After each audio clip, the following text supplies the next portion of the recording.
It's a great word. Okay, Rabbi Sai, we are on the new parak. We just finished, I think, the longest parak in Shas, 40 blot.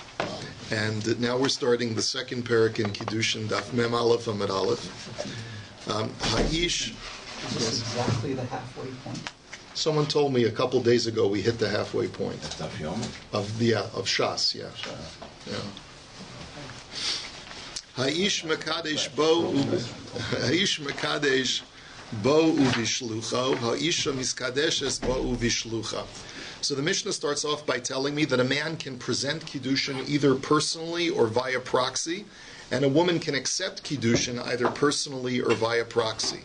Ha'ish Mekadesh es bito kishehinara bo uvishlucho, and finally, a man can marry off his daughter as a nara, which is from the age of 12 to 12 and a half, where the father has rights of marrying her off. He actually can marry off even younger. But the Mishnah limits it, apparently for some reason, to only when she's a naira, either personally, by accepting kesef kiddushin from her suitor, or via proxy. He can send his shliach to accept the kiddushin. Now, the Gemara says, Hashta bishlucha mekadesh bo mi baya. So the Gemara says, explain this to me. If you've already told me that he can use the shliach, why do you have to make a point of saying that he can do it personally? Obviously. So Amar of Yosef, mitzvah bo yoser mi bishlucha. The point of the mission is to tell me that it is preferable for a person to marry his wife personally instead of doing it via proxy. Now, why is that? And you'll see, as from the illustrations in just a minute, the reason is because it's always better to do a mitzvah personally if you have the option. Ki hadar of safra machrich reisha rava malach shibuta. That examples of doing mitzvah personally instead of via proxy are two examples having to do with the laws of Shabbos. We know that Rav Safra had probably the ability to hire someone to prepare Shabbos food or to have his wife do it. But instead, he insisted on roasting the head of an animal for Shabbos. And Rava, good morning, and Rava would salt the fish, the shibuta fish, he salted it himself personally. Now, of course, these are menial tasks. Perhaps one could argue they're below the dignity of a great scholar. But no, when it comes to doing a mitzvah, ein chachma vein tfuna tachas hashemesh. There's no such thing as personal honor. What do you mean? Do the mitzvah yourself. It's a wonderful thing. And therefore, so too, when you're getting married, you're doing a mitzvah, it's better to do it by yourself personally. That's what the Mishnah's point is. Ikada amri baha isura nami isba. Others say that not only, others say just to the contrary, that the reason why the Mishnah says that you should do it personally instead of via proxy is not because it's a preference, but rather because if you don't do it personally and you do it via proxy, then you're doing something asur. Right? So, Rav Yehuda Amarav, the Amar of Yehuda Amarav, Asur la'adam shi'akadis isha isha ad she'yir'ena, she'meyira ba'davar maguna v'tiskana alav. That Rav Yehuda says in the name of Rav that you're not even permitted to marry a woman via proxy if you're not going to see her beforehand. Why? Because we don't want you to all of a sudden say, everyone tells you she's a wonderful girl, everyone tells you she's a wonderful girl, and you send a proxy to go and present Kiddushin to her, and then you discover she's got a hunchback. So you tell to the shadchan, you say, I thought you told me she's a work of art. He said, yes, Picasso. But anyway, moving right along. But anyway, so the Gemara's question is, so the Gemara says, so the Gemara says, Shemayir ba'd davar meguna v'tiskana olav, that you'll discover that she's ugly. V'rachmana amar v'ahavta l'reacha kamocha, and the Torah says you have to love your fellow like yourself. Now, what does v'ahavta l'reacha kamocha have to do with this? So personally, I would tell you this is my interpretation. I don't know if this is the way the Meforshim speak it out, but how could you enter into a marriage which is going to be loveless? Think about the feelings of your prospective wife. You're going to end up marrying her. You're not going to be attracted to her, and she's going to have a miserable life with you, right? So that's the v'ahavta l'reacha kamocha. It's not proper for you to enter into a relationship where there's not going to be the chemistry, because you're you're offending somebody else. She's no less than a fellow Yid. That's right. Yeah. That's right. She's Treat a her at fellow least Yid. like another Yid. That's right. So therefore, the reason why the Mishnah in the Reisha says that you can be Makadesh her by yourself is because really you're supposed to be Makadesh her by yourself if you have an option, and it's usher for you to be Makadesh al Yedei Shaliach. B'chi itmer de Rav Yosef aseifa it. So what was Rav Yosef's statement going on? Rav Yosef's statement was going on the second part where there's only an issue of preference. That ha'isha miskadeshes ba'u vishlucha, hashta bishlucha mekadsha ba mibaya. So we're going on the woman. We said that a woman can either do it personally, accept the kiddushin, or via proxy. So the question is, like we just asked before, if she can do it via proxy, then why do you need to tell me she can do it herself? So on that, Amar Rav Yosef mitzvah ba yoser mibishlucha ki hader Rav Safra machrich reisha rava malach shibuta. And that's where Rav Yosef said it's true. There's no isser for a woman to accept kiddushin via proxy, but it's preferred for her to do the mitzvah herself, just like we see these great rabbis prepared Shabbos personally instead of via proxy. But when it comes to a woman accepting kiddushin, we cannot say that it's mamish usher for her to accept marriage without seeing the groom, whereas by a man we say that it's usher for him to marry without seeing the bride. Why? What's the difference? Because of Reish Lakish. The Amar Reish Lakish tab l'meisav tandu milameisav armalu. Reish Lakish says that a woman's attitude is that it is better to live two bodies together than to live as a spinstress, is to live all alone. And so, even though this Gemara is absolutely sexist, it does make it. That's not a pejorative by this. To say that a person is sexist means that he sees a distinction between the two genders. There's nothing pejorative about that. But the Gemara says that absolutely is psychologically a fact that women are not as do not place as high of a priority on aesthetic features as men do. Men, for a man, it's ultimately important to a man that his wife be attractive to him. Attractiveness is subjective, but she has to be attractive to him. For a woman, there are so many other aspects that make her husband attractive other than the physical features, that therefore it is not essential that she be physically attracted to her husband because of all of the other factors that go into her desire to be married. And therefore, as long as she's heard about the virtues of the husband and she is happy with that, then the physical appearance is not as important to her. So whether or not you believe in it, Chazal certainly believed it, and therefore, for my money, that makes it correct. That doesn't mean it's always correct. It means that this is a generalization, right? Of course, are there some men who don't care about physical attractiveness? Sure. Are there women who do? Sure. But this is the generalization which is true in most cases. Ha'ish mekadesh es bito keshehi nara. Now, a man can also marry off his daughter as a na'ara, either personally or via proxy. So keshehi nara in keshiktana lo. So why are you only telling me when she's a naira? What about telling me that also when she's a ketana? You say naira or younger. So misayeli l'rav da'amar Rav Yehuda amar Rabbi tema Rabbi Lazar asur la'adam she'akadesh esbito keshiktana ad shetigdal v'tomar bifloni ani rotza. So that this is in accord with either Rav or Rabbi Lazar, who say that a man is not allowed to, it's mamish an isser for a man to marry off his daughter when she's a ketana. Why? Because when a girl is too immature to be able to make discriminating choices for herself, it's not fair to marry her off, right? You have to wait until she becomes mature, which in the times of the Gemara was from the age of 12. And only then could you explain to her what the virtues and character of this man is. And once she hears about him and she says, okay, this is the kind of guy I want to marry, only then should you marry her off. You shouldn't marry her off before she reaches the age of consent. Now, is it a marriage if you do it? Yes. Halachically, if you marry off your daughter or katana, it's a valid marriage. But the Gemara says, according to these Amoraim, you shouldn't do it. It's not fair to her. It's not on a human level. It's not fair to her. Okay. Shlichus minolan. By the way, today one could argue that the age of consent has gone up because maturity changes over the course of time. Perhaps you could argue that a 12-year-old girl today is not discriminating enough to really know what she wants. Say the opposite. Really? A kid in grade 9 today, okay, a 9-year-old today knows 10 times more than a 45-year-old. Well, there's a difference between knowing. There's a difference between knowing and being able to be able to discriminate, to be able to make an informed decision. You know. So that's the only point I'm saying. I mean, I see so many kids who are still very, very immature and don't really know what they want, and they're already after 20 years old. You know. So anyway, we can debate that later, Rabbi Black. Okay, shlichus minolan. So how do we know that this whole concept of shlichus works?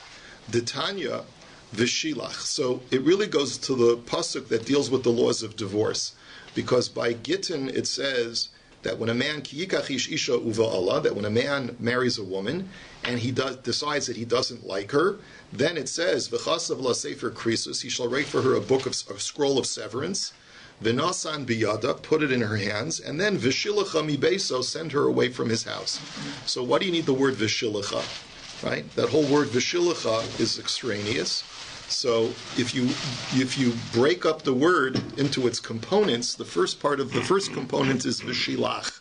He shall send. Melamed shehu osa shaliach. And v'shilacha, the extra letter hey at the end, melamed shehi osa shaliach. This teaches me that both the man and the woman can make a shaliach for divorce. And then we have a pasuk, 2 psukim later, which says that if she gets remarried to a second guy, and then he divorces her, and the Torah says also v'shilacha mi beso, again superfluously. So v'shilach v'shilcha, that extra word v'shilcha in the next pasuk is milamed shaliach osa shaliach. This teaches me that both for the man and the woman, their shaliach can make a secondary shaliach and ad infinitum. So ashkechan begerishin bekiddushin minalan. So the Gemara says, but all that teaches us is that a shaliach works for a get. How do you know that a shaliach works for kiddushin as well? But the Gemara says, maybe you just tell me use a mematzinu. If it works for get, why shouldn't it work for kiddushin? The Gemara says, I'll give you a svara why it shouldn't work, because ma'ala gerishin sheken yeshnan bal korcha.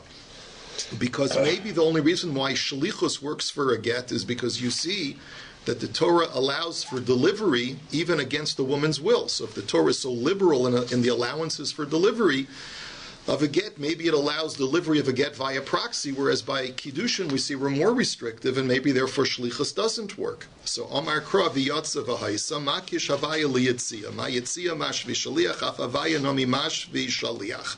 So the Gemara says that's why we have a pasuk that links kiddushin and gerushin together. It says v'yatza mi beiso v'haisa leish acher, right? V'halacha v'haisa leish acher, that she shall leave one man's house and she will go and become the wife of another man. So the Torah connects the two, connects divorce to marriage. So whatever halachas apply by divorce applies by marriage as well. Ve'elaha ditnan ha'omer lishluchot say trom torim kedas balabayis v'meni yodea das balabayis torim mibeinonis echad mechamishim. So let me ask you another question, says the Gemara. Fine, you're telling me that shlichus works for gittin, it works for kiddushin. Now we know that there's a Mishnah by the laws of truma, of tithing. If a man tells his proxy, please tithe my field for me, so then the halacha is that the proxy should tithe according to the financial attitude of the owner. Now what do we mean by that? We mean that the Torah tells us exactly how much to tithe for Meiser, but it doesn't tell us how much to tithe for Truma. And this leads the Mishnah to say that people tithe different amounts depending upon whether they are of a generous spirit or whether they're of a miserly spirit. Mishnah says that typically the average person gives 1/50th, 2% for Truma. However, there are more miserly people that will only give 1/60th, and there are more generous people that will give 1/40th. So the proxy has to assess what the mentality is of the owner and tithe accordingly, either 1/40th, 1/50th, or 1/60th. And if he's not sure, then he should assume that the balabas is a Beinani, and therefore tithe 1/50th. Piches asara ohosif asara truma, so truma. But b'di'eved, if he ends up getting it wrong, and he takes either more or less than what the balabais himself personally would have wanted, his truma is still a valid truma. And so we know that there's a concept of shlichus that applies to truma. So that question now is minolan. Where do we know that you can have a shaliach for truma?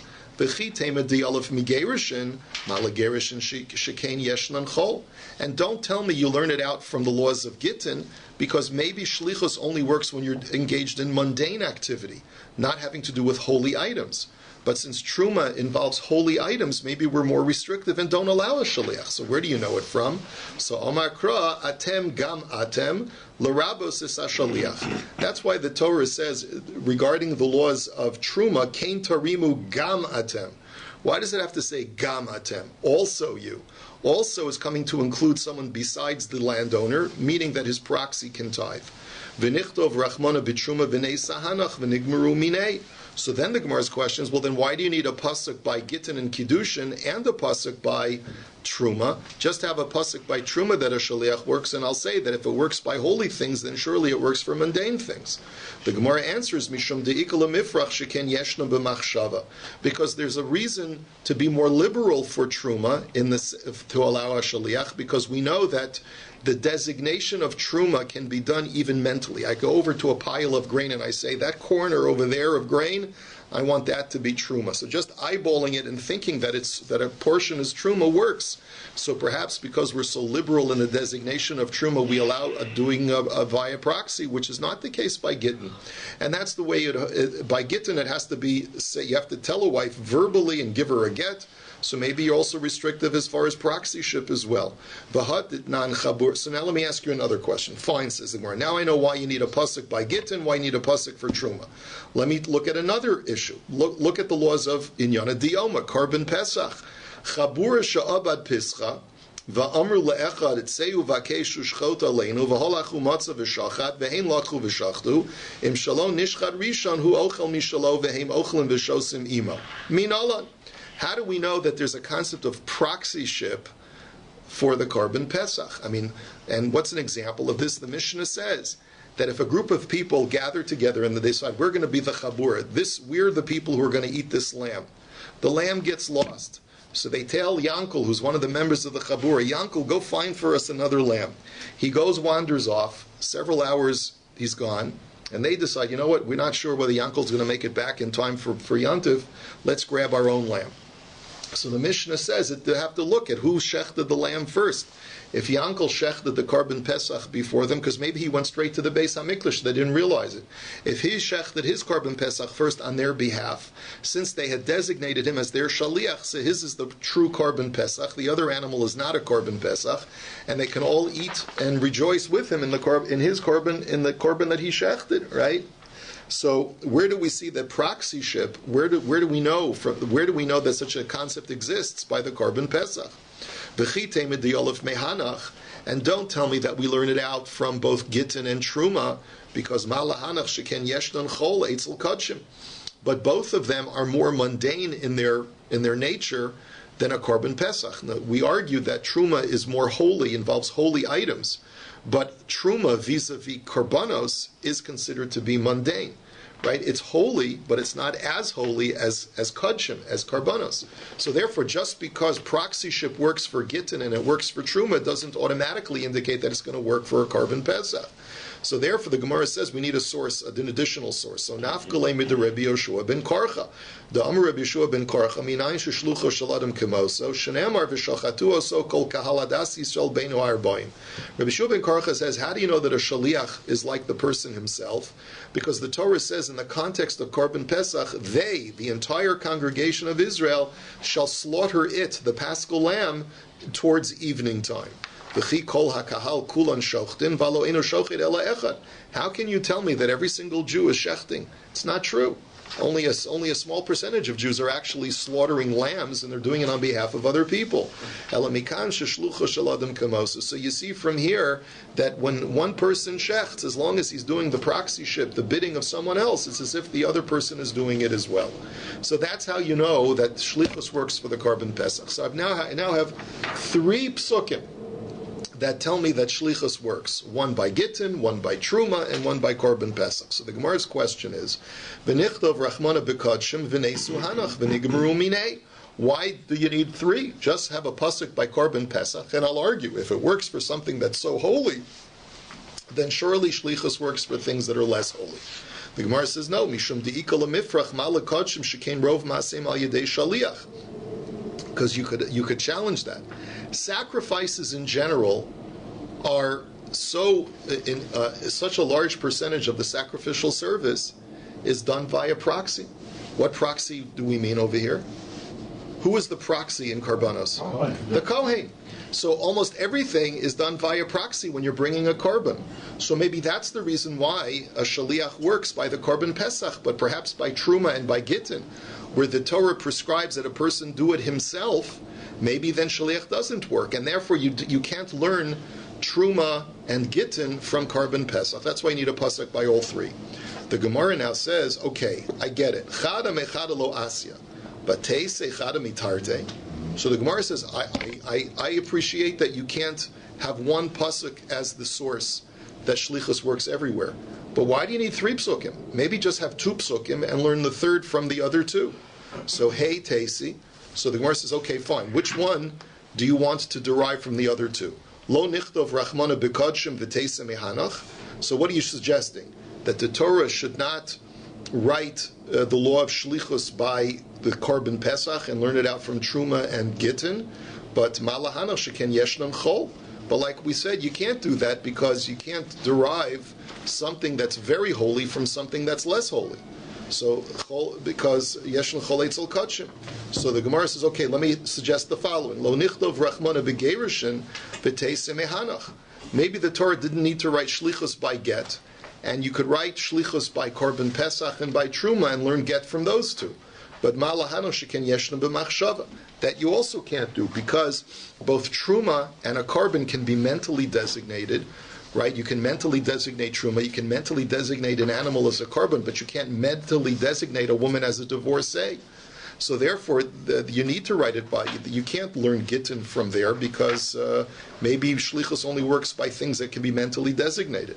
So elolo lichtov rachmana b'truma v'teisa mehanach. So the Gemara says, but here's what I'm suggesting. Don't write Shlichus by Truma, write it only by Get and by Korban Pesach, and I'll say, look, if it works for Korban Pesach, which is very, very holy, then surely it'll work by Truma. Maybe you'll challenge me because the Korban Pesach is so much of it is done by via proxy, then go to Get. Maybe you'll argue that Get is mundane and Truma is holy, so v'chazer hadin. Then you'll make like a tzad hashava. Lo ri'izeh ki ri'izeh, v'lo ri'izeh ki ri'izeh. Tzad hashava shebeineihem is that you can do the mitzvah via proxy, so say the same thing by Truma. So the Gemara says, you're right. Hachanami. Ve'ela atem gam atem lamali. So you're right. You don't need a pasuk by Truma to tell me that shlichus works. Why then? What do you have the word gam atem? So if it's not coming to teach me shaliach, what is it coming to teach me? Mi boy le'lechid Rabbi Yanai, da Amar Rabbi Yanai gam atem ha'atem b'nei bris af shluchachem b'nei bris. So Rabbi Yanai teaches that the word gam atem teaches me that we know that a shaliach works, but the gam atem is teaching me that the shaliach has to be Jewish. Just like you're Jewish, the shaliach has to be Jewish. You cannot use a Gentile as your proxy to take your truma. So halamali kra midir Rabbi Chia bar Abba Amar Rabbi Yochanan nafka. What do you need a pasuk for that? You learn it out from logic, from a statement of Rabbi Yochanan. The Amar Rabbi Chia bar Abba Amar Rabbi Yochanan ein ha'eved naso shliach lekabel get miyad bala shel isha lefi she'enu b'taras gittin v'kiddushin. Rabbi Yochanan says misvara that an Eved Kanani cannot act as a shaliach to accept a woman's get. Why not? Because since he himself personally is not subject to the laws of marriage and divorce, he cannot act as a shaliach for a mechanism that does not apply to him personally. So why don't you say the same thing? Since a Gentile does not have the mitzvah of tithing, that's the reason why he cannot act as a shaliach. He shouldn't need a pasuk for that. Ital, there's no halachic status for the marriage for every man? No. He's given a wife? He's given a mate. He's given a consort. She can go and she can come. The master can just take him back. I believe so. The master can take her back. Yeah. But as soon as he acquires it, the owner acquires it. As soon as he receives it, it's like she received because she has Right? Anything he owns. Yeah, but I belongs to the think, master. you have to wait until it comes into her hands. Oh. I think that's the law that we learned in Maseches Gittin. If memory serves me correctly, I'm not sure. So the Gemara now says, Itzterich, Salka daita chamina eved delav bar heterahu, klal, aval obed kochavim hol v'isei b'truma denafshe, ditnan ha'obed kochavim v'hakusi shetama trumasu truma, ema shaliach nami ovid, kamash malon. The Gemara says, I would have made a logical distinction. It's one thing to tell me that an Eved cannot act as a proxy on behalf of a woman because he's bichlal, he's totally not in the parsha, he's totally has no halachic connection whatsoever to the laws of divorce, and therefore he cannot act as a legal shaliach on her behalf. But perhaps you could have argued that when it comes to the laws of truma, we know that there is an opinion, at least, that says in the Mishnah that if a Gentile tithes, even though he's exempt from tithing, but nevertheless his truma is a valid truma, and it has the din of a davar kadosh, it has the din of something holy. So you see that he, even though he may be exempt from the mitzvah, but if he does it, he's fulfilled the mitzvah, and he's created a halachic status of truma. And therefore, since he's somewhat connected to the mitzvah of truma, you might have argued without a pasuk that he could act as a shaliach, and that's why you need gam atem. So the Gemara says, but wait a minute, Ula Reb Shimon de Potar ditnan trumas obe kochavim medamas v'chayovan oleh hachomesh v'Reb Shimon poter. But one second, that's a machlokes. If a Gentile declares something truma, whether it's truma or not, the Tanakama in this Mishnah says that if a goy goes ahead and declares something truma, and then that truma falls into a mixture of chulin, it creates a forbidden mixture for which if a Jew were to consume it, illicitly, he would have to make restitution plus a penalty, right? And yet, Reb Shimon says no. His declaration of truma does not create dimua, does not create a forbidden mixture, because his truma's declaration is completely meaningless. It's null and void. So according to Reb Shimon, what do you need? You see that he has no connection whatsoever to the mitzvah of truma, so why do you need a pasuk to tell me that his truma is not a valid, his shlichus is not a shlichus? So the Gemara says, atem gamatem lamali, so what do you need it for? Itzterich. So I'll tell you why. Salgadaita chamina hol v'omar mar atem v'lo arisim, atem v'lo shutfin, atem v'lo aputropus, atem v'lo hatorim esheinu shalo, ema atem v'lo shluchachem nami kamash malon. So the Gemara says, I'll tell you why. Because we see when it comes to the laws of truma that the Torah uses the word atem to make so many restrictions on who is allowed to tithe. The Torah places a restriction that a sharecropper cannot tithe without proper authorization. A partner, when a field is jointly owned, cannot tithe without the other partner's consent. A custodian for orphans cannot tithe without their consent. No one can tithe without the owner's consent. And therefore, because the Torah is so restrictive on the laws of truma, you might have thought that a shaliach, even though it works in the rest of the Torah, it would not work for truma. Kamash malon, that it does. That's the reason why you need gamatem. The Gemara says, okay, now wait a minute. Hanicha l'Rebbi Yehoshua ben Karcha, ela l'Rebbi Yonasan demapik le'lahaykro l'drasha achrina minolan. So the Gemara says, let's go back to Korban Pesach for a minute. Rabbi Yehoshua ben Karcha was the one who said that we have a pasuk by Korban Pesach that tells me that a shaliach works. He said, how do you know that shlucha shaladam kemoso shenamar v'shachatu so kol kahal adas Yisrael bein harbayim, that the entire Israel shall shecht, and we know that the entire Israel does not shecht. One person shechts for others. This teaches me that a person can be a proxy, and it's as if the sender is doing it himself. But Rabbi Yonasan learns the pasuk for something else. The Tanya, Rabbi Yonasan Omer, Minayin shekol Yisrael kulan yotzin b'Pesach echad, shenamar v'shachatu oso kol kahal adas Yisrael bein harabayim. That Rabbi Yonasan says, no, this pasuk is coming to teach me that technically, if only one paschal lamb was slaughtered on behalf of all of Klal Yisrael, they would all be yotzei. How do I know this? Because of the pasuk. V'chi kol kahal kulam shochtim. How can you tell me that the whole congregation is going to shech? That's not taking place. Only one person shechts the lamb, not the whole congregation. So this teaches me, says Rabbi Yonasan, that one lamb technically suffices for the entire, could be 1 million people. Now, this is a machlokas, by the way. The Chachamim do not agree with Rabbi Yonasan. The Chachamim say that your chabura cannot be so large, you need to have a kazayas of meat for each participant.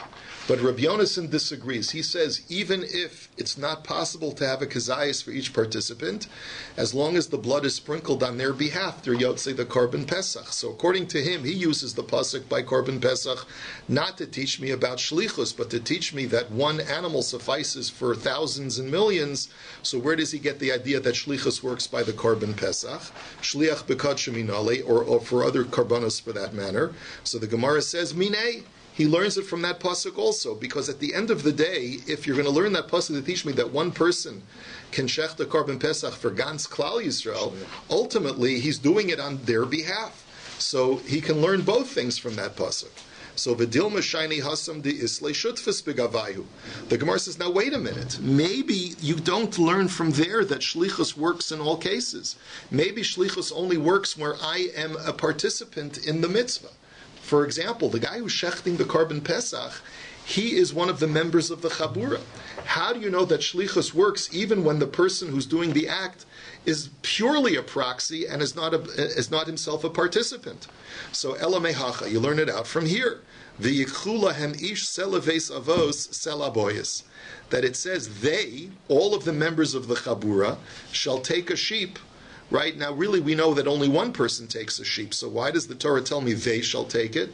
This teaches me that one person takes it on behalf of the others, and he's acting as their shaliach. But wait a minute, v'dilma hasam nami di'islei shutfis b'gavayu. But there too, says the Gemara, the guy that's taking it is taking it because he's also an active participant. So how do you know that when he's not a participant it also works? Im kain trei kroi lamali imenan inyan lahecha de shayach teneu inyan lahecha de lo shayach. The Gemara says, I'll tell you, but wait a minute, you have two psukim that tell me that when a guy is a participant, he can act as a shaliach for the rest of the chabur. You don't need two psukim to teach you the same thing.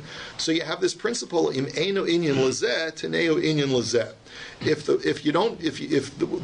one pasuk cannot be teaching me the very identical halacha as the other pasuk is, it must be coming to teach me a secondary issue. So one pasuk tells me that when you're an active participant, you can act as a shaliach, and the other pasuk says that even when you're not an active participant, you can also act as the shaliach.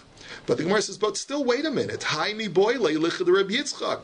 This pasuk of Yikula hem ish selaves avos selabayis is not teaching me that. We need it for Rabbi Yitzchak's halacha. The Amar Rabbi Yitzchak ish zoche v'lo hakatan zoche. It says ish selaves avos, an adult male.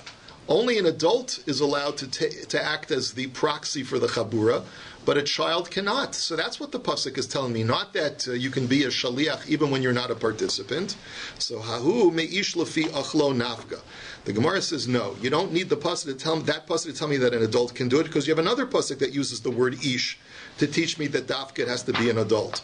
But still, says the Gemara, you still need the pasuk of ish lefi achlo. That pasuk you need to teach me that the shochtanas apesach halayacha, to teach me that you don't need multiple people to comprise a chabura. Even one person can act as a chabura, and one person can consume an entire paschal lamb himself if he wants to.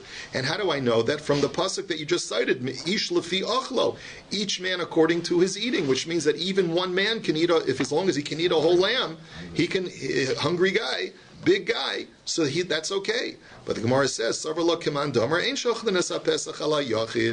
you have to say that this whole argument that says that the one pasuk that tells me the Yichulahem ish selaves avos selabais is telling me that a shliach works even when he's not a participant, holds that pasuk of ish lefi achlo does not teach me that an individual can participate, can be his own chabura, because that in itself is a machlokes. So the whole way that this teaching works is if you don't hold like that opinion. And the conclusion of the Gemara therefore is that we have a pasuk, or we have a series of psukim that when you put them all together, they teach me that shlichus works for kachim even when the person is not an active participant in the korban.